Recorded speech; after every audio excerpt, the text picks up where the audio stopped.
They called it a victory. The streets of the city flowed with blood. Priests chanted hymns as swords were raised, and the cries of the dying echoed against the cold stone walls of ancient churches.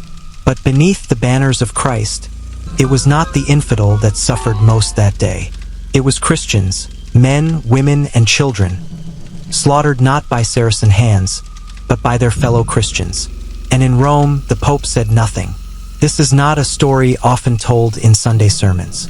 It is not in the textbooks, nor celebrated in Crusader ballads. But it happened, and the silence from the throne of St. Peter speaks louder than any papal bull ever written.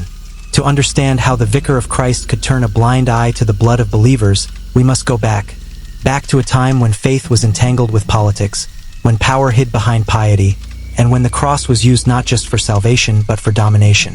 The year was 1204. The Fourth Crusade, originally intended to reclaim Jerusalem from Muslim control, had veered disastrously off course.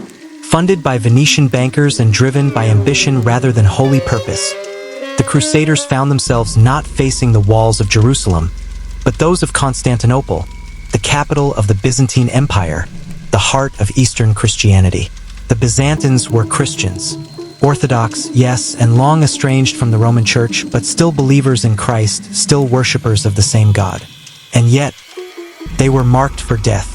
The Pope at the time was Innocent III, a brilliant man, one of the most powerful pontiffs in history, a reformer, a man of vision.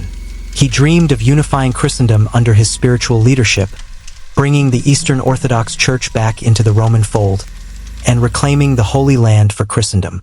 But what would he do when the very crusade he had blessed and commissioned, the army he had prayed for, turned against fellow Christians?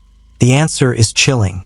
The seeds of the disaster were sown long before the Crusaders reached Constantinople.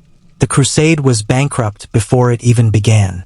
Thousands of knights had pledged themselves to the holy cause, but few could afford the voyage.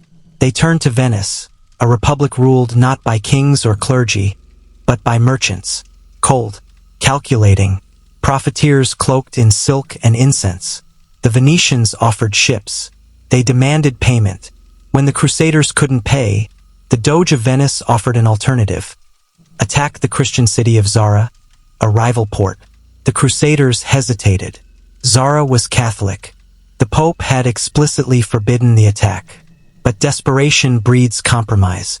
The city was besieged, looted, and taken. Christian killing Christian. And still, the Pope remained resolute. He excommunicated the entire army. But then something strange happened. The excommunication was quietly lifted. The crusade continued, and the target shifted again. Enter Alexios IV Angelos, a Byzantine prince whose father had been overthrown in a palace coup. He promised the Crusaders gold, soldiers, ships, anything, if they helped him reclaim the throne in Constantinople. The Crusaders, already deep in debt and far from their original purpose, agreed.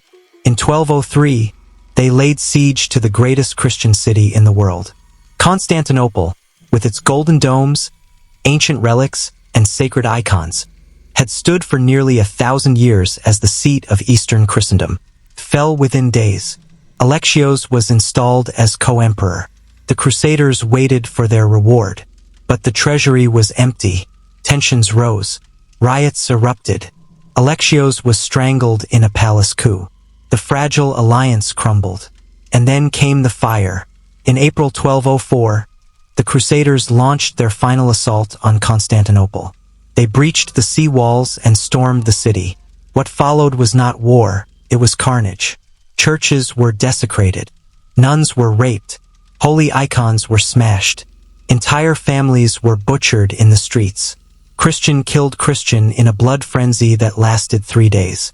Eyewitnesses, many of them Latin Christians themselves, were horrified.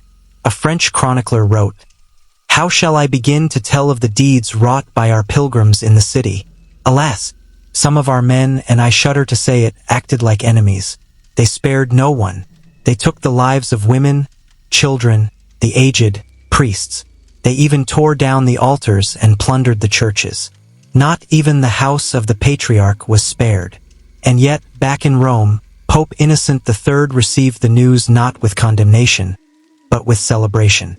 In his letters, the Pope lamented the violence, yes, but only briefly. He quickly moved on to praising the Crusaders for bringing the Orthodox Church back under Roman authority. He declared it a triumph of God's will. But was it? Was the slaughter of tens of thousands of Christians, the destruction of ancient holy sites, the desecration of the Hagia Sophia, truly God's plan? Or was it something else entirely? Historians now look at the Fourth Crusade as a turning point, a moment when the mask of holy war slipped, revealing the raw hunger for power beneath. The Pope's silence was not mere negligence. It was calculated. By allowing the Crusaders to sack Constantinople, the papacy eliminated its greatest theological rival. The Eastern Orthodox Church was crippled.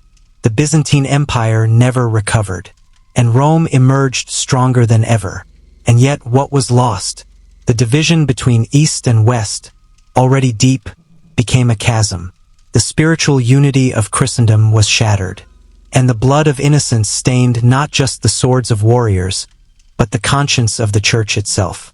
This was not a crusade. It was a betrayal of the mission, a betrayal of the faithful, a betrayal of Christ. And through it all, the Pope remained cloaked in robes of sanctity, his hands clean while others did the killing. But the silence was deafening. Today, few speak of the Massacre of Constantinople.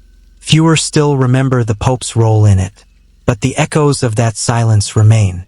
In the ruins of unity, in the mistrust between East and West, in the quiet tombs of those who died believing they were safe behind the walls of Christ's city. History is often written by the victors, but sometimes it's written in blood. And in that blood, we read a truth the Church could not erase. That sometimes, silence is the loudest form of approval. So the next time you hear tales of the righteous Crusaders, remember Constantinople, and ask yourself, what is more dangerous, the sword of the killer, or the blessing of the silent Pope who lets it fall?